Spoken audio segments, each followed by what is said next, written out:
Hello friends, ഇന്നത്തെ എപ്പിസോഡിൽ Shalini പപ്പിയുടെ phone എടുത്ത് അതിലേക്ക് സത്യ വിളിക്കുന്നത് എന്തിനാണെന്നും സത്യയോട് ആ ഫോൺ വാങ്ങി ആരാണ് സംസാരിക്കാറുള്ളത് എന്നും പപ്പിയോട് ശാലിനി അന്വേഷിക്കുന്നു. ശാലിനിയുടെ ചോദ്യങ്ങൾ കേട്ട പപ്പി ആകെ ഞെട്ടിത്തേച്ച് നിൽക്കുമ്പോൾ ശാലിനി ചോദിച്ചു, ഈ ഫോൺ മറ്റാരെങ്കിലും മോളുടെ കയ്യിൽ നിന്ന് വാങ്ങിക്കാറുണ്ടോ? മറ്റാരെങ്കിലും ഇത് ഉപയോഗിക്കാറുണ്ടോ? എന്താ അത് വിഷ്ണുവച്ചയാണോ ഇനി ഫോൺ എടുത്ത് സംസാരിക്കാറുള്ളത് എന്നെല്ലാം ശാലിനി പപ്പിയോട് അന്വേഷിച്ചു. അത് കേട്ടതും പപ്പി പറഞ്ഞു, ഇല്ല ഇല്ല ചേച്ചിയമ്മേ, വേറെ ആരും എൻ്റെ കയ്യിൽ നിന്ന് ഫോൺ വാങ്ങിക്കാറില്ല. അത് കേട്ടതും ശാലിനി ചോദിച്ചു, പിന്നെ ആരാ സത്യയോട് അച്ഛനാണെന്ന രീതിയിൽ സംസാരിക്കുന്നത്? ആരാണ് സത്യയോട് ഓരോ കാര്യങ്ങൾ പറഞ്ഞു കൊടുക്കുന്നത് എന്ന് ചോദിച്ചതും പെട്ടെന്ന് പപ്പി പറഞ്ഞു, ചേച്ചിയമ്മേ, അത് ഞാനാ സത്യയോട് അങ്ങനെ സംസാരിക്കുന്നത്. അച്ഛനാണെന്ന് പറഞ്ഞ് വോയിസ് ചേഞ്ചർ വെച്ച് ഞാനാണ് സത്യയോട് സംസാരിക്കുന്നത് എന്ന് പപ്പി ശാലിനിക്ക് മുന്നിൽ വെളിപ്പെടുത്തുന്നു. അത് കേട്ടതും ശാലിനി ചോദിച്ചു, മോളെ, നീ എന്തിനാ അങ്ങനെ ചെയ്തത്? എന്തിനാ സത്യയെ അങ്ങനെ നീ പറ്റിക്കാൻ ശ്രമിച്ചത് എന്ന് ചോദിച്ചപ്പോ പപ്പി പറഞ്ഞു, ചേച്ചിയമ്മേ, അന്ന് അച്ഛനെ കാണാത്തതിന്റെ വിഷമത്തിലല്ലേ സത്യ ഹോസ്പിറ്റലായത്. അതിനുശേഷം ഭക്ഷണം കഴിക്കാനും ഒന്നും സത്യ കൂട്ടാക്കിയിരുന്നില്ലല്ലോ. അങ്ങനെ വന്നപ്പോ സത്യ ഭക്ഷണം കഴിക്കാനും മറ്റുമായിട്ട് ഞാനാണ് വോയിസ് ചേഞ്ചർ ഉപയോഗിച്ച് സത്യയെ ഫോൺ ചെയ്ത് അച്ഛനാണെന്ന് പറഞ്ഞ് സംസാരിക്കുന്നത്. സത്യ അങ്ങനെയെങ്കിലും ഭക്ഷണം കഴിക്കട്ടെ എന്ന് കരുതി, സത്യയുടെ സങ്കടം മാറട്ടെ എന്ന് കരുതി. അത് ഇത്ര വലിയ പ്രശ്നമാകുമെന്ന് ഞാൻ ഒരിക്കലും കരുതിയില്ല ചേച്ചിയമ്മേ എന്ന് സങ്കടത്തോടെ ശാലിനിയോട് പപ്പി തന്റെ മനസ്സ് തുറന്ന് സംസാരിക്കുന്നു. അതെല്ലാം കേട്ടതിന് ശേഷം ശാലിനി ആലോചിച്ചു, അല്ലെങ്കിലും അങ്ങനെ തന്നെയാ വരേണ്ടത് കുഞ്ഞുങ്ങളെ. നിങ്ങൾ സഹോദരങ്ങൾ അങ്ങനെയാണ്. ഒരു ഒരാൾക്ക് വേദന തോന്നുമ്പോൾ മറ്റൊരാള് അവരുടെ വേദന ഇല്ലാതാക്കാൻ ശ്രമിക്കും. അങ്ങനെ ആയിരിക്കണം സഹോദരങ്ങൾ. നിങ്ങൾ അങ്ങനെയാണ് എന്നതിൽ എനിക്ക് അഭിമാനം തോന്നുന്നു. ഒരമ്മ പെറ്റ മക്കളാകുമ്പോൾ അങ്ങനെ തന്നെ വേണം. പരസ്പരം സ്നേഹത്തോടെയും കരുതലോടെയും വേണം ജീവിക്കാൻ എന്ന് ശാലിനി മനസ്സിലങ്ങനെ ചിന്തിച്ചു. അപ്പോഴേക്കും പപ്പി ചോദിച്ചു, ചേച്ചിയമ്മേ, ഇനി ഇത് പ്രശ്നമാവുമോ? വലിയ പ്രശ്നമെങ്കിലും ആയി തീരുമെന്ന് എനിക്ക് അറിയില്ലായിരുന്നു. ഇത് വലിയ പ്രശ്നമാവുമെന്ന് ഞാൻ ഒരിക്കലും കരുതിയില്ല ചേച്ചിയമ്മേ എന്ന് സങ്കടത്തോടെ പപ്പി പറയുമ്പോ അത് കേട്ട ശാലിനി പറഞ്ഞു, അത് സാരയില്ല, ഇതൊരു നല്ല കാര്യത്തിന് വേണ്ടിയല്ലേ ചെയ്തത്. അതോർത്ത് മോള് വിഷമിക്കേണ്ട എന്ന് പപ്പിയെ ശാലിനി സമാധാനപ്പെടുത്തി. അപ്പോഴേക്കും സത്യ വീണ്ടും ആ ഫോണിലേക്ക് വിളിച്ചു. ഈ അച്ഛനെ എന്താ വിളിച്ചിട്ടെടുക്കാത്തത്? ഒന്നുകൂടെ വിളിച്ചു നോക്കാം എന്ന് ചിന്തിച്ച് സത്യ പപ്പിയുടെ ഫോണിലേക്ക് വീണ്ടും വിളിച്ചു. ശാലിനി ഫോൺ നോക്കുമ്പോൾ സത്യ എന്ന പേര് തെളിഞ്ഞു കണ്ടതോടെ ശാലിനി ആകെ ടെൻഷനിലായി. എന്ത് പറയും എന്നാലോചിച്ച് ശാലിനി കോൾ എടുക്കാതെ കട്ട് ചെയ്ത് കളയുന്നു. ഇത് കണ്ടതും സത്യക്ക് ആകെ ടെൻഷനായി. അല്ല, അച്ഛൻ എന്താ ഫോൺ എടുക്കാത്തത്? കുറെ നേരം ഞാൻ വിളിച്ചല്ലോ. സാധാരണ അച്ഛൻ ഫോണിൽ വിളിച്ച് സംസാരിക്കേണ്ടതാണല്ലോ. ഇന്നെന്താ അച്ഛൻ ഫോൺ എടുക്കാത്തത് എന്നോർത്ത് ആകെ നിരാശയോടെ സത്യ നിന്നു. അപ്പോഴേക്കും ശാലിനി ആകെ ടെൻഷനിലായി. ദൈവമേ, ഇനി എന്ത് പറഞ്ഞ് സത്യ സമാധാനപ്പെടുത്തും?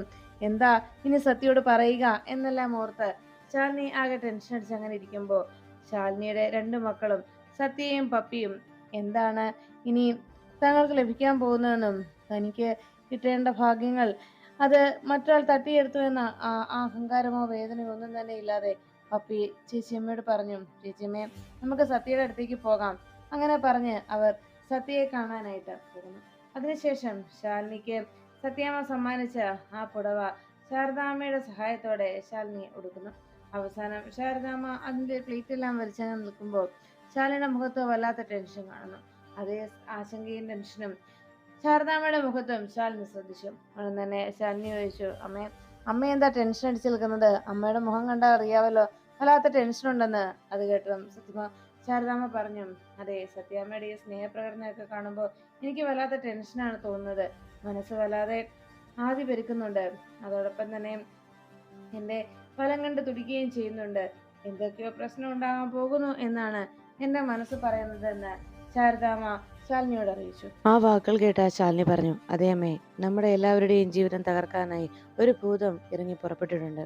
വേറെ ആരും അല്ലമ്മേ, സുസ്മിത. അവൾ നമ്മൾ എല്ലാവരിൽ നിന്നും മറച്ചു വെച്ചിരിക്കുന്ന ആ സത്യം അത് എല്ലാവർക്കും മുന്നിൽ വെളിപ്പെടുത്താനായി അവൾ ഇവിടേക്ക് വരുന്നുണ്ടെന്നാണ് എന്നോട് പറഞ്ഞത്. ഉടൻ തന്നെ അവൾ ഇവിടെ എത്തിച്ചേരും. അവൾ ഇവിടെ എത്തുന്നത് വരെ മാത്രമേ സത്യാമ്മയുടെ സന്തോഷം ഉണ്ടായേക്കൂ. അതിനുശേഷം പിന്നെ സത്യാമ്മ എങ്ങനെയാണ് പ്രതികരിക്കുക എന്ന് പോലും അറിയില്ല. ആ ഒരു കാര്യം ഓർത്താണ് ഞാനും ആശങ്കപ്പെട്ട് നിൽക്കുന്നതെന്ന് ശാലിനി ശാരദാമ്മയോട് അറിയിച്ചു. ഇത് കേട്ടതും ശാരദാമ്മ ചോദിച്ചു, എടി മോളെ, നമ്മൾ എന്ത് തെറ്റ് ചെയ്തിട്ടാ ദൈവങ്ങൾ ഇങ്ങനെ നമ്മളെ പരീക്ഷിച്ചു കൊണ്ടിരിക്കുന്നത്? ഇങ്ങനെ തുടരെ തുടരെ നമുക്ക് ഇതുപോലെയുള്ള സങ്കടങ്ങൾ തന്നുകൊണ്ടിരിക്കുന്നത് എന്ത് കാരണത്താലാണ് മോളെ?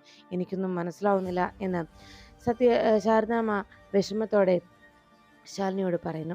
അത് കേട്ടതും ശാലിനി പറഞ്ഞു, അമ്മേ, നമ്മൾ എന്ത് ചെയ്തിട്ടാണെന്ന് അമ്മ ചോദിച്ചില്ലേ? സത്യത്തിൽ അമ്മ മുമ്പ് പറയാറുണ്ടല്ലോ, മുജ്ജന്മ പാപമെന്ന്. അതുതന്നെയാണമ്മേ ഇതിനും കാരണം.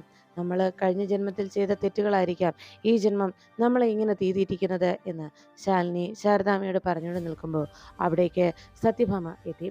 സത്യഭാമയുടെ കൂടെ ശ്യാമയും കൂടി അവിടേക്ക് എത്തുന്നു. ഉടനെ സത്യഭാമ ശാലിനിയെ നോക്കിയിട്ട് പറഞ്ഞു, കൊള്ളാലോ, എൻ്റെ വിഷ്ണുവിൻ്റെ പെണ്ണിപ്പോൾ സുന്ദരിയായിട്ടുണ്ട്, ഇപ്പോൾ കൂടുതൽ സുന്ദരിയായിട്ടുണ്ടല്ലേ എന്ന് സത്യഭാമ ശ്യാമയോട് ചോദിച്ചു. അതേന്ന് ശ്യാമ തല കുലുക്കിയതും സത്യഭാമ ചോദിച്ചു, അല്ല ശ്യാമേ, നിനക്ക് എന്തെങ്കിലും കുറവ് നിന്റെ കുഞ്ഞേച്ചിയിൽ കാണുന്നുണ്ടോ എന്ന് ചോദിച്ചു. ശ്യാമ പെട്ടെന്ന് ശാലിനിയെ അടിമുടി നോക്കി. ആ സാരിയെ കൊടുത്ത് നിൽക്കുന്ന ശാലിനിയെ നോക്കിയിട്ട് കുറച്ചു നേരം ഒന്ന് സംശയത്തോടെ നോക്കിയിട്ട് ശ്യാമ പറഞ്ഞു, ഇല്ല ഇല്ല സത്യാമ്മേ, എനിക്കൊരു കുറവും തോന്നുന്നില്ല. അത് കേട്ടതും സത്യഭാമ പറഞ്ഞു, എന്നാലേ എനിക്ക് തോന്നുന്നുണ്ട് എന്ന് പറഞ്ഞ് സത്യഭാമ വേഗം തന്നെ അകത്തേക്ക് പോന്നു. എന്താ കാര്യം എന്നറിയാതെ ശ്യാമയും ശാലിനിയും എല്ലാവരും ആകെ ഞെട്ടലോടെ നിന്നു. ഉടനെ ശാരദാമ്മ പറഞ്ഞു, ഇനി സത്യാമ്മയ്ക്ക് എന്താ തോന്നുന്നത്? അപ്പോഴേക്കും ശാലിനിയുടെ അരികിലേക്ക് എത്തിയിട്ട് പറഞ്ഞു, കുഞ്ഞേച്ചിയെ നോക്കിയിട്ട് എനിക്കൊരു കുറവും തോന്നുന്നില്ല. കുഞ്ഞേച്ചിയുടെ മുഖത്ത് ഒരു കുറവും ഞാൻ കാണുന്നുമില്ല. ഇനിയിപ്പോൾ സത്യാമ്മയ്ക്ക് എന്താ പറ്റിയെന്ന് എനിക്കറിയില്ല എന്ന് പറഞ്ഞതും വേഗം സത്യഭാമ കയ്യിലൊരു മുല്ലപ്പൂവുമായിട്ട് അവിടേക്ക് വരുന്നു. ഒരു മുഴം മുല്ലപ്പൂവുമായി അവിടേക്ക് വരുന്ന സത്യഭാമയെ കണ്ട് അതിശയപ്പെട്ട് നിൽക്കുകയാണ്. കൈ നിറയെ മുല്ലപ്പൂവും പിടിച്ചുകൊണ്ട് ഒരു പിടി മുല്ലപ്പൂവായിട്ട് വേഗം ശാലിനിയുടെ അരികിലേക്ക് എത്തി ശാലിനിയുടെ തലയിൽ ആ മുല്ലപ്പൂ ചൂടിക്കൊടുത്തു. എന്നിട്ട് സത്യഭാമ പറഞ്ഞു, കണ്ടോ, ഇപ്പോഴാണ് എൻ്റെ വിഷ്ണുവിൻ്റെ പെണ്ണ് കൂടുതൽ സുന്ദരിയായത് എന്ന് പറഞ്ഞ് സത്യഭാമ ശാലിനിക്ക് ഒരു ഉമ്മ കൊടുത്തു. ഈ കാഴ്ച കണ്ടതോടെ എല്ലാവരും ആകെ അതിശയപ്പെട്ടു നിന്നു. അതിനുശേഷം ശ്യാമയെ നോക്കിയിട്ട് സത്യഭാമ പറഞ്ഞു, ശ്യാമേ, ഞാൻ താഴേക്ക് പോവാം. ഇനിയും ശാലിനിയെ താഴേക്ക് കൂട്ടിക്കൊണ്ട് വരണം. ഇന്നത്തെ ദിവസം ശാലിനിയെ എല്ലാവരും അതിശയത്തോടെ നോക്കണം. ശാലിനി ആയിരിക്കണം എല്ലാവരുടെയും കണ്ണിലെ ആദ്യം എത്തേണ്ടത്. അതിന് കാരണം ഉണ്ട് എന്നും സത്യഭാമ പറഞ്ഞു. അതുകൊണ്ട് ശ്യാമേ, നീ നിന്റെ കുഞ്ഞേച്ചിയെ കൂടുതൽ സുന്ദരിയാക്കി താഴേക്ക് കൂട്ടിക്കൊണ്ടു പോകട്ടോ എന്ന് പറഞ്ഞപ്പോൾ ശ്യാമ പറഞ്ഞു, ഇതിൽ കൂടുതൽ ഇനി എന്ത് സുന്ദരിയാക്കാനാ എൻ്റെ കുഞ്ഞേച്ചിയെ? അപ്പോഴേക്കും ശാരദാമ്മയോടും ശാലിനിയോടും അങ്ങനെ പറഞ്ഞിട്ട് സത്യഭാമ താഴേക്ക് പോയി.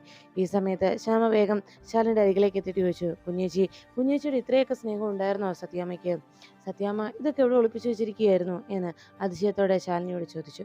ശാലിനി അത് കേട്ടുകൊണ്ട് ശ്യാമയോട് പറഞ്ഞു, ശ്യാമേ, ഇങ്ങനെ അളവിൽ തരുന്ന സ്നേഹം, ഇതുപോലെ തൂക്കിത്തരുന്ന സ്നേഹത്തിന് എപ്പോഴും അളവുണ്ടായിരിക്കും. ഇതുപോലെ തൂക്കി നൽകുന്ന സ്നേഹത്തിൽ നിന്ന് ഒരു പിടി അകലെ മാറി നിൽക്കുന്നതാണ് എപ്പോഴും നല്ലത്. ഒരടി മാറി നിന്നാൽ അതാണ് നല്ലത് എന്ന് ശാലിനി ശ്യാമയോട് അറിയിച്ചു. സത്യാമ്മ തരുന്ന സ്നേഹത്തിന് എപ്പോഴും അളവുണ്ടായിരിക്കും. അതുകൊണ്ട് തന്നെ ആ തൂക്കത്തിൽ വേണം തിരിച്ചും കൊടുക്കേണ്ടിയും വരിക. അതുകൊണ്ട് ഇതിന് പകരമായി എന്ത് തിരിച്ചു കൊടുക്കണമെന്നതിനെക്കുറിച്ചാണ് ഞാൻ ആലോചിക്കുന്നത്. എന്തായാലും ഈ സ്നേഹത്തിന് തീർച്ചയായിട്ടും സത്യാമ്മയുടെ പക്കൽ കണക്കുണ്ട് എന്നതിൽ യാതൊരു സംശയവുമില്ല എന്ന് ശാലിനി ശ്യാമയോട് അറിയിച്ചു. ഇതെല്ലാം കേട്ടതിന് ശേഷം ശാരദാമ്മ ആകെ വിഷമത്തോടെ ആലോചിച്ചു, എൻ്റെ ദേവി, ഇനി എന്തൊക്കെയാണ് സംഭവിക്കാൻ പോകുന്നത്? എന്തൊക്കെയാണ് ഇനി ഇവിടെ നടക്കുക എന്നോർത്ത് ആശങ്കയോടെ ശാരദാമ്മ അങ്ങനെ സങ്കടപ്പെട്ട് നിൽക്കുമ്പോൾ ശാലിനിയുടെ ആ സംസാരങ്ങളൊക്കെ കേട്ട് അങ്ങനെ വിഷമിച്ചൊക്കെ നിന്നു. അപ്പോഴാണ് അതുവഴി സുസ്മിത കാറിൽ വരുന്ന വഴിക്ക് അവിടെ പോലീസ് ചെക്കിങ് നടക്കുന്നത് കണ്ടത്. ഉടനെ ഡ്രൈവർ വേഗം തന്നെ സുസ്മിതയെ വിളിച്ചിട്ട് പറഞ്ഞു, മേഡം, ഇതാ ഇവിടെ പോലീസ് ചെക്കിങ് നടക്കുന്നു. ഉടനെ സുസ്മിത പറഞ്ഞു, നീ വണ്ടി ചവിട്ടി വിട്ടു, നമ്മുടെ നേരെ കൈ കാണിക്കാനുള്ള അത്രയും വലിയ ആളുകളൊന്നും ഈ പോലീസ് ഡിപ്പാർട്ട്മെന്റിൽ ഇപ്പോഴില്ല എന്ന് പറഞ്ഞതും പെട്ടെന്ന് ഒരു പോലീസുകാരൻ കാറിന് മുന്നിലേക്ക് വന്ന് കൈ നീട്ടി. ഉടനെ തന്നെ വേഗം ഡ്രൈവർ കാർ നിർത്തിയതും പോലീസുകാർ അരികിലേക്ക് എത്തിയിട്ട് പറഞ്ഞു, ബുക്കും പേപ്പറും എല്ലാം ആയിട്ട് വേഗം പുറത്തേക്ക് ഇറങ്ങി വാ. വേഗം തന്നെ വണ്ടി നിർത്തിയിട്ട് ഡ്രൈവർ ബുക്കും പേപ്പറും എല്ലാം എടുത്ത് അവിടെ ചെക്കിങ്ങിന് നിൽക്കുന്ന എസ് ഐയുടെ അരികിലേക്ക് വന്നു. അത് കൊടുത്തതും എസ് ഐ പറഞ്ഞു, അതെ, കാറിനകത്ത് ആരാടാ ഉള്ളത് എന്ന് ചോദിച്ചതും കാറിനകത്ത് മേഡം ഇരിപ്പുണ്ട്. ഏത് മേഡം ഇടവയാണല്ലോ ശരി, വേഗം പുറത്തേക്ക് ഇറങ്ങാൻ പറഞ്ഞോളൂ, ഇവിടെ ഞങ്ങൾക്ക് ചെക്കിങ് നടത്താനുള്ളതാണ്. അപ്പോഴേക്കും എന്താ കാര്യം എന്നറിയാതെ അങ്ങ് നോക്കി ആ ഡ്രൈവർ നിൽക്കുമ്പോൾ, എന്താടാ ഞാൻ പറഞ്ഞു മനസ്സിലായില്ലേ? പെട്ടെന്ന് കാറിനകത്തിരിക്കുന്ന ആളെ പുറത്തേക്ക് ഇറക്കാനായിട്ട് എസ് ഐ വേഗം സുസ്മിതയുടെ അരികിലേക്ക് ചെന്നു. കാറിന്റെ ഡോറ് തുറന്നതും സുസ്മിത ചോദിച്ചു, എന്താ മേഡം ഒന്ന് പുറത്തേക്ക് ഇറങ്ങി നിൽക്കണം മേഡം, ഞങ്ങൾക്ക് ഈ കാറൊന്ന് ചെക്ക് ചെയ്യണം. ഉടനെ സുസ്മിത ചോദിച്ചു, എന്താ കാര്യം? അതെ, കാര്യം അങ്ങ് കേന്ദ്രത്തിൽ നിന്ന് ഞങ്ങൾക്ക് കിട്ടിയിരിക്കുന്ന ഓർഡറാണ്. ഇവിടെ ഒരു മയക്കുമരുന്ന് വരുന്നുണ്ട് എന്ന് ഞങ്ങൾക്ക് ഓർഡർ കിട്ടിയിരിക്കുന്നു. അത് എത്രയും വേഗം ഞങ്ങൾക്ക് കണ്ടെത്തുകയും ചെയ്യണം. അത് മാത്രമല്ല, ഈ മയക്കുമരുന്ന് പറഞ്ഞാലേ അത്ര നിസ്സാരക്കാരനല്ല, കുടുംബം തകർക്കുന്നതാണ്. അതുകൊണ്ട് തന്നെ എന്താണെങ്കിലും ഇനി ഈ നാട്ടിൽ ആരാണെന്ന് പറഞ്ഞാലും ശരി, ഞങ്ങൾക്ക് ഈ കാറ് പരിശോധിച്ചേ തീരൂ. അതുകൊണ്ട് മേഡം ഇങ്ങോട്ട് ഇറങ്ങണം. ഞങ്ങളുടെ കൃത്യനിർവഹണത്തിന് ഒരിക്കലും തടസ്സം തരരുത് എന്ന് പറഞ്ഞു. അവസാനം സുസ്മിത ആകെ ദേഷ്യത്തോടെ കാറിൽ നിന്ന് ഇറങ്ങിയിട്ട് പറഞ്ഞു, അതെ, ഇവിടുത്തെ എൻ്റെ ചിറ്റപ്പനെ മുൻ ACP ആയിരുന്നു, മറക്കണ്ട എന്ന് പറഞ്ഞതും, അത് ശരി മേഡം, കുറച്ചു മുമ്പ് ഒരു കാറ് പരിശോധിച്ചപ്പോഴേ അവൻ പറഞ്ഞതേ അവൻ ആ, ഇവിടുത്തെ മന്ത്രിയുടെ അനുജനാണെന്നാണ്. അങ്ങനെയൊന്നും വരില്ലല്ലോ, മന്ത്രിയുടെ പേരക്കുട്ടിയാണെന്നും ഒക്കെ പറഞ്ഞു വരുന്നവരുണ്ട്. പക്ഷേ അത്രത്തോളം ഒന്നും ഇല്ലല്ലോ. ഇനിയിപ്പോൾ ഏത് മന്ത്രിയുടെ ആരാണെങ്കിലും ശരി, അങ്ങ് കേന്ദ്രത്തിൽ നിന്നാണ് ഞങ്ങൾക്ക് വന്നിരിക്കുന്നത്. അതുകൊണ്ട് തന്നെ കേന്ദ്രത്തിൽ നിന്ന് വന്നിരിക്കുന്ന ഈ ഓർഡറിനെ വെല്ലാൻ ഇവിടെ ഒരു മന്ത്രിക്കുമാവില്ല. മന്ത്രി വിളിച്ചതും അതേപോലെ തന്നെ ഞങ്ങളുടെ കുടുംബം ഏതാ, മൂലകുടുംബം ഏതാന്ന് പറഞ്ഞപ്പോൾ അപ്പോൾ തന്നെ അദ്ദേഹം ഫോണും വെച്ചു. അതാണ് ഇപ്പോഴത്തെ അവസ്ഥ. മനസ്സിലായി മേഡം, ഞങ്ങൾ എന്തായാലും ചെക്കിങ് നടത്തട്ടെ എന്ന് പറഞ്ഞ് സുസ്മിയുടെ പുറത്തിറങ്ങി നിൽക്കാൻ അറിയിച്ചു. അതിനുശേഷം ശാലിനിയും ശാരദാമ്മയും എല്ലാവരും താഴെ ഹാളിലെത്തി വിശേഷങ്ങളൊക്കെ പറഞ്ഞ് വളരെ സന്തോഷത്തോടെ അങ്ങനെ നിൽക്കുമ്പോൾ ശാലിനിയുടെ മുഖത്ത് മാത്രം ഒരു സന്തോഷം കാണാത്തത് കൊണ്ട് വിഷ്ണുവിന് ആകെ സംശയമായി. വിഷ്ണു ശാലിനിയെ നോക്കി ഒന്ന് പുഞ്ചിരിച്ചിട്ട് പോലും ശാലിനിയുടെ മുഖത്ത് ഒരു ചിരി വരാത്തത് കണ്ട് എന്തോ ടെൻഷൻ അയാൾ അലട്ടുന്നുണ്ടെന്ന് വിഷ്ണുവിന് മനസ്സിലായി. വിഷ്ണു ആലോചിച്ചു, അല്ല, എന്തായിരിക്കും ശാലിനിക്ക് പറ്റിയത്? ആകെ ടെൻഷനിലാണല്ലോ അയാള്. അമ്മ ഇത്രയേറെ സ്നേഹം അയാൾക്ക് വാരിക്കോരി നൽകിയിട്ടും അയാളുടെ മുഖത്ത് മാത്രം ഒരു ചിരി കാണുന്നില്ലല്ലോ. ഇതിന് കാരണം എന്തായിരിക്കും? കുറെ നേരമായാലോ അയാൾ ഈ അവസ്ഥയിൽ നിൽക്കുന്നു. എന്തോ കാര്യമായിട്ട് സംഭവിച്ചിട്ടുണ്ട്. എന്തായിരിക്കും അത് എന്നെല്ലാം വിഷ്ണു ആലോചിച്ചു. അങ്ങനെ ചിന്തിച്ചുകൊണ്ട് വിഷ്ണു നിൽക്കുമ്പോൾ ശാലിനി ആകെ സങ്കടത്തോടെ നേരെ സിറ്റൗട്ടിലേക്ക് വന്നു നിന്നു. സുസ്മിതയെ എങ്ങനെയൊന്ന് ബ്ലോക്ക് ചെയ്യുക, സുസ്മിത വന്നാൽ അതോടെ തീരും ഈ സന്തോഷമെല്ലാം, ഇനി എന്താണ് ഒരു പോംവഴി എന്നെല്ലാം ആലോചിച്ച് ആകെ ടെൻഷനോടെ ശാലിനി സിറ്റൗട്ടിൽ നിൽക്കുമ്പോൾ വിഷ്ണു വേഗം മറ്റുള്ള അരികിൽ നിന്ന് അവരുടെ കണ്ണു വെട്ടിച്ച് പുറത്തേക്ക് ഇറങ്ങിപ്പോകുന്നു. അവിടെ ഗിഫ്റ്റ് നൽകാനായി എത്തിയ ആളുകൾ ഓരോരുത്തരും ശ്യാമിയെയും രോഹിത്തിനെയും വിഷ് ചെയ്ത് ഗിഫ്റ്റ് അവർക്ക് നൽകുമ്പോൾ വിഷ്ണു അവരെല്ലാവരും സംസാരിച്ച് നിൽക്കുന്നതിൻ്റെ സന്തോഷത്തിൽ അവരുടെ കണ്ണുകൾ വെട്ടിച്ച് വേഗം പുറത്തേക്ക് ഇറങ്ങി. ഈ സമയത്ത് ശാലിനി ആകെ വിഷമത്തോടെ അവിടെ നിൽക്കുന്നത് കണ്ട് വിഷ്ണു അരികിലേക്ക് തിരിച്ചു ചോദിച്ചു, എടോ ശാലിനി, തനിക്ക് എന്നോടുള്ള പരിഭവം മാറിയില്ലേ? അന്നത്തെ ആ വാടക വീടിൻ്റെ പ്രശ്നമാണെങ്കിൽ ഞാൻ കാര്യങ്ങൾ പറഞ്ഞതായിരുന്നല്ലോടോ എന്ന് ചോദിച്ചതും ശാലിനി പറഞ്ഞു, അതൊന്നുമല്ല വിഷ്ണുവേട്ടാ, എനിക്ക് എല്ലാവരും സ്നേഹിക്കാനേ അറിയും. പക്ഷേ ആ സ്നേഹം തിരികെ എനിക്ക് ലഭിക്കണമെന്നില്ല എന്ന് ശാലിനി പറയുമ്പോൾ ഉടനെ വിഷ്ണു പറഞ്ഞു, എടോ ഞാൻ മനഃപൂർവ്വമല്ല, തന്നോട് ഞാൻ പറഞ്ഞതല്ലേ എന്ന് ചോദിച്ചതും വിഷ്ണുവേട്ടാ, ആ കാര്യമല്ല ഞാൻ സംസാരിച്ചത് എന്ന് ശാലിനി അറിയിച്ചു. ഉടനെ വിഷ്ണു ചോദിച്ചു, എടോ ഇന്നിവിടെ ഈ സന്തോഷങ്ങളൊക്കെ ഉണ്ടാക്കിയതും ഇന്നിവിടെ ഇത്രയേറെയൊക്കെ ഇത്ര വലിയ ഗംഭീരമായി ഈ ഫംഗ്ഷൻ നടക്കുന്നതും ഇവിടെ ഈ കാണിച്ചു കൂട്ടുന്നതും ഒക്കെ തന്നെ സന്തോഷിപ്പിക്കാൻ വേണ്ടിയാ, തൻ്റെ സന്തോഷത്തിന് വേണ്ടിയാ അമ്മ ഇതെല്ലാം ചെയ്തിരിക്കുന്നത്. എന്നിട്ടും താൻ എന്താടോ ഒന്ന് ചിരിക്കാൻ പോലും മടിക്കുന്നത്? എന്നോട് ഒന്ന് ചിരിക്കുകയോ എന്നെ നോക്കി ഒന്ന് പുഞ്ചിരിക്കുകയോ എന്നോടൊന്ന് സംസാരിക്കാനോ താൻ കൂട്ടാക്കുന്നില്ല. എന്താടോ തനിക്ക് പറ്റിയത് എന്ന് വിഷ്ണു ശാലിനിയോട് ചോദിച്ചു. ഉടനെ ശാലിനി പറഞ്ഞു, വിഷ്ണുവേട്ടാ ഒന്നുമില്ല, ഞാൻ പറഞ്ഞല്ലോ ഒന്നുമില്ല എന്ന്. വിഷ്ണുവേട്ടൻ അതോർത്ത് വിഷമിക്കാതെ, ഞാൻ ഒന്നുമില്ലെന്ന് പറഞ്ഞതല്ലേ എന്ന് ചോദിച്ചതും വീണ്ടും വിഷ്ണു ചോദിച്ചു, എടോ താൻ എന്താടോ ഇങ്ങനെയൊക്കെ സംസാരിക്കുന്നത്? എന്നോടെങ്കിലും പറ, തൻ്റെ മനസ്സിന് അലട്ടുന്ന ടെൻഷൻ എന്താണെങ്കിലും അത് നമുക്ക് പരിഹരിക്കാവല്ലോ, നമുക്കതിനെ ശ്രമിക്കാവല്ലോ എന്ന് പറഞ്ഞതും ശാലിനി പറഞ്ഞു, ഇല്ല വിഷ്ണുവേട്ടാ ഒന്നുമില്ല എന്ന് പറഞ്ഞതും വിഷ്ണു പറഞ്ഞു, എന്നാൽ ശരി, ഞാൻ വിശ്വസിക്കുന്നു തനിക്കൊരു പ്രശ്നവുമില്ല എന്ന്. തൻ്റെ മുഖത്ത് ഈ ഒരു സങ്കടം കാണുമ്പോൾ അതെനിക്കറിയാം, തൻ്റെ മനസ്സിനെ എന്തോ അലട്ടുന്നുണ്ട് എന്ന്. കാരണം ഇത്രയും വർഷക്കാലമായിട്ട് തൻ്റെ മനസ്സിൽ ഇങ്ങനെയൊരു സങ്കടവും തൻ്റെ മനസ്സിൻ്റെ വേദനയും ഒക്കെ നേരിൽ കാണുന്ന ആളാണല്ലോ ഞാൻ. അതുകൊണ്ട് തന്നെ എന്തായാലും താൻ ഇങ്ങനെ വിഷമിച്ച് ഇങ്ങനെ മാറി നിൽക്കല്ലേ എന്ന് പറഞ്ഞതും പെട്ടെന്ന് സത്യഭാമ അകത്തെല്ലാവരും സംസാരിക്കുന്നത് കണ്ട് വിഷ്ണുവിനെ വിളിച്ചു. വിഷ്ണു എന്ന് വിളിച്ചതും "ദാ വരുന്നു അമ്മേ" എന്ന് പറഞ്ഞ് വേഗം ശാലിനി നോക്കിയിട്ട് പറഞ്ഞു, "എടോ താൻ വേഗം അകത്തേക്ക് വരണേ" എന്ന് പറഞ്ഞ് വിഷ്ണു അകത്തേക്ക് കയറിപ്പോന്നു. "എന്താ അമ്മേ" എന്ന് ചോദിച്ചതും വിഷ്ണുവിനോട് സത്യഭാമ കാര്യങ്ങളൊക്കെ ചോദിക്കുന്നു. അത് കേട്ട് വിഷ്ണു മറുപടി നൽകുമ്പോൾ ആകെ തകർന്ന മനസ്സുമായി സുസ്മിതയുടെ വരവും പ്രതീക്ഷിച്ച് വാതിൽക്കൽ കാത്തു നിൽക്കുന്ന, മനസ്സ് നേരെ പുകഞ്ഞങ്ങനെ നിൽക്കുന്ന ശാലിനിയുടെ ആ അവസ്ഥ മനസ്സിലാക്കിയ ശാരദാമ്മ വേഗം ശാലിനിക്കരികിലേക്ക് ചെല്ലുന്നു.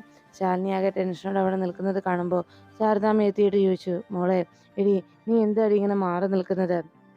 ആകെ വിഷമത്തോടെ നീ ഇങ്ങനെ മാറി നിൽക്കുമ്പോൾ എല്ലാവരും എന്ത് വിചാരിക്കുമെന്ന്" ചോദിച്ചതും ശാലിനി പറഞ്ഞു, "അമ്മേ, ഇവിടേക്ക് ആ സുസ്മിത വന്നു കയറുന്ന ആ നിമിഷം വരെ മാത്രമേ ഈ സന്തോഷത്തിന് ആയുസ്സുണ്ടാകൂ. അതിനുശേഷം നമ്മളെല്ലാവരും വീണ്ടും ആകെ സങ്കടത്തിലേക്കാകും അമ്മേ.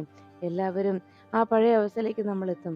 അതിനായിട്ടുള്ള തയ്യാറെടുപ്പിലാണ് ഞാനിപ്പോൾ. സത്യാമ്മ നൽകുന്ന ഈ സ്നേഹവും സന്തോഷവും ഒക്കെ താമസിയാതെ തന്നെ കെട്ടടങ്ങും" എന്ന് പറയുമ്പോൾ ശാരദാമ്മയും അത് ഉൾക്കൊണ്ടങ്ങനെ നിൽക്കുന്ന നേരത്ത് അവിടെ ചെക്കിങ് തുടർന്നുകൊണ്ടിരുന്നു. സുസ്മിതയുടെ കാറ് ചെക്ക് ചെയ്യുന്നതിനിടയിൽ സുസ്മിത വേഗം എസിയുടെ അരികിലേക്ക് എത്തി. "എന്താ മേഡം" എന്ന് ചോദിച്ചതും വേഗം ഒന്ന് തീർന്നില്ലെങ്കിൽ എനിക്കൊന്ന് അത്യാവശ്യമായിട്ട് പോകണമായിരുന്നു. അത് മാത്രമല്ല എൻ്റെ ഫോൺ കാറിനകത്താ, അതൊന്ന് എടുക്കണം എന്ന് പറഞ്ഞതും ഉടനെ എസ് ഐ പറഞ്ഞു, "അതെ, തൽക്കാലം സാധിക്കില്ല മേഡം. കാരണം ഞങ്ങൾക്ക് ഇതെല്ലാം പരിശോധിച്ച് തീരൂ. ഞങ്ങളുടെ പരിശോധന കഴിയാതെ ഒരു കാരണവശാലും ഇനി ആ കാറിനകത്തേക്ക് ആരെയും കയറ്റില്ല." അത് കേട്ടതും സുസ്മിത പറഞ്ഞു, "ഇതെന്തൊരു കഷ്ടമാണ്. എനിക്ക് അത്യാവശ്യമായിട്ട് ഒരിടം വരെ ചെല്ലാനുള്ളതാണ്" എന്ന് പറഞ്ഞതും എസ് ഐ പറഞ്ഞു, "മേഡം, ഇവിടെ വരുന്ന എല്ലാവരും അത്ര അത്യാവശ്യക്കാരാണ്. ഇവിടെ വരുന്ന ഇതിലെ പോകുന്ന ഓരോരുത്തരും ഓരോ അത്യാവശ്യങ്ങളുമായി പോകുന്നവരാണ്. പക്ഷേ എന്ന് വെച്ച് ഞങ്ങളുടെ ചെക്കിങ് അത് ഞങ്ങൾക്ക് നിർത്താനാവില്ല. അതുകൊണ്ട് ഞങ്ങളോട് സഹകരിക്കുന്നതാണ് മാഡത്തിന് നല്ലതെന്ന്" പറഞ്ഞ് സുസ്മിതയുടെ കാറ് പരിശോധന നടത്തിക്കൊണ്ടിരുന്നു. അതിനുശേഷം ശാലിനി പുറത്തേക്ക് മാറി നിൽക്കുന്നതുകൊണ്ട് വേഗം സത്യാമ്മ അരികിലേക്ക് എത്തി. ഈ സമയത്ത് ശാരദാമ്മയും ശാലിനിയോട് വന്ന കാര്യങ്ങൾ ചോദിക്കുമ്പോൾ ശാലിനി ശാരദാമ്മയോട് പറഞ്ഞു, "അമ്മേ, സത്യാമ്മയുടെ സന്തോഷമൊക്കെ കാണുമ്പോൾ എനിക്കും മനസ്സിന് സന്തോഷിക്കണം വേണ്ടേ എന്ന ആശങ്കയിലാണ്. പക്ഷേ ഒരു കാര്യം ഉറപ്പാണമ്മേ, ഇത്രയും നേരമായിട്ടും സത്യാമ്മ നമ്മുടെ സത്യമോളുടെ കാര്യത്തിൽ ഒരു തീരുമാനവും പറഞ്ഞിട്ടില്ല. സത്യാമ്മ അതിനെക്കുറിച്ച് ഒരു വാക്കും സംസാരിച്ചിട്ടില്ല. അതുകൊണ്ട് തന്നെ സത്യമോളെക്കുറിച്ച് എന്ത് തീരുമാനമാണ് എടുക്കുന്നത് എന്നറിയാതെ എനിക്കിതിലൊന്നും സന്തോഷിക്കാനാവില്ലമ്മേ. സത്യാമ്മയുടെ തീരുമാനം എന്താണെന്ന് എനിക്കറിയണം. ഇതുവരെ സത്യമോളെക്കുറിച്ച് ഒന്നും പറഞ്ഞിട്ടില്ല സത്യാമ്മ" എന്ന് ആശങ്കയോടെ ശാലിനി അറിയിച്ചു. ഇത് കേട്ടതും ഉടനെ ശാരദാമ്മ ആകെ വിഷമത്തോടെ ശാലിനിയുടെ മനസ്സിന്റെ ആശങ്ക എന്താണെന്ന് അറിയാവുന്നത് കൊണ്ട് അങ്ങനെ നിൽക്കുമ്പോൾ ശാലിനി മാറി നിൽക്കുന്നത് കണ്ട് സത്യഭാമ അരികിലേക്ക് എത്തി ശാലിനിയെ വിളിച്ചു.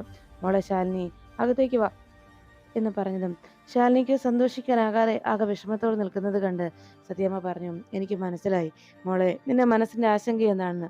നിന്നെ അലട്ടുന്ന പ്രശ്നം എന്താണെന്നും എനിക്കറിയാം. സത്യമോളുടെ കാര്യം ഓർത്തിട്ടല്ലേ നീ സങ്കടപ്പെടുന്നത്. എന്നാ മോളതോർത്ത് ആശങ്കപ്പെടുകയൊന്നും വേണ്ട. സത്യമോളുടെ കാര്യത്തിൽ ഞാനൊരു തീരുമാനം എടുത്തിട്ടുണ്ട്" എന്ന് സത്യഭാമ ശാലിനിയോട് പറഞ്ഞു. "ഇനി സത്യമോളുടെ കാര്യത്തിൽ ഇനി ഇവിടെ ഒരു പ്രശ്നവും ഉണ്ടാകുന്നില്ല. ഇവിടെ പപ്പിമോളുടെ കൂടെ സത്യയും ഈ വീട്ടിൽ കഴിയും. എന്നാൽ സത്യ അതോടൊപ്പം തന്നെ സത്യയുടെ അരികിലേക്ക് ഏതു നേരവും ശാലിനി അമ്മയാണെന്ന് പറഞ്ഞ് സത്യ എപ്പോഴും സ്നേഹത്തോടെ വന്ന് വിളിക്കുന്നതും ശാലിനിയെ സ്നേഹിക്കുന്നതുമൊക്കെ എല്ലാവരും കാണുന്നതാണല്ലോ. അതുകൊണ്ട് തന്നെ സത്യയുടെ കാര്യത്തിൽ ഒരു ഉറച്ച തീരുമാനം എടുക്കാൻ തന്നെയാണ് എൻ്റെ തീരുമാനം. എന്തായാലും മോൾ അകത്തേക്ക് വാ, എല്ലാവരോടും ഞാൻ ആ തീരുമാനം അറിയിക്കുകയും ചെയ്യാം" എന്ന് സത്യഭാമ പറഞ്ഞു. എന്താ സത്യമ്മയുടെ മനസ്സിലെ തീരുമാനമെന്നറിയാത്ത ആശങ്കയിൽ ശാലിനി മനസ്സോടെ അകത്തേക്ക് അയച്ചു. അപ്പോൾ എല്ലാവരും വെഡിങ് ആനിവേഴ്സറിയുടെ ആഘോഷത്തിൽ അങ്ങനെ മതിമറന്ന് നിൽക്കുമ്പോൾ സത്യഭാമ ശാലിനിയുമായി അകത്തേക്ക് കയറി വന്നിട്ട് പറഞ്ഞു, "അപ്പോൾ ഇനി കേക്ക് കട്ട് ചെയ്യാം."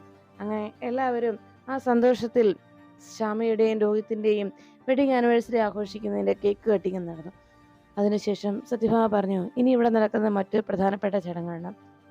എൻ്റെ വിഷ്ണുവിൻ്റെ ഭാര്യ, എൻ്റെ മൂത്ത മരുമകൾ, എൻ്റെ വിഷ്ണുവിൻ്റെ പെണ്ണ് ഈ കുടുംബത്തിൻ്റെ സ്ഥാനം ഏറ്റെടുക്കുകയാണ്. ഈ കുടുംബത്തിൻ്റെ ചുമതലയും ഈ കുടുംബത്തിൻ്റെ എല്ലാ അധികാരങ്ങളും ഏറ്റെടുക്കാൻ പോകുന്നു" എന്ന് പറഞ്ഞ് സത്യഭാമ തൻ്റെ കയ്യിലിരിക്കുന്ന ആ വീടിൻ്റെ താക്കോൽ കൂട്ടം ശാലിനിക്ക് നേരെ നീട്ടി. "ഇനി മുതൽ ഈ വീടിൻ്റെ അധികാരി നീയാണ്. ഈ കുടുംബത്തെ കാര്യങ്ങൾ നോക്കി നടത്തേണ്ടതും നീ തന്നെയാണ് മോളെ" എന്ന് പറഞ്ഞ് ശാലിനിയുടെ നേരെ ആ താക്കോൽ കൂട്ടം വെച്ച് നീട്ടുകയാണ് സത്യഭാമ.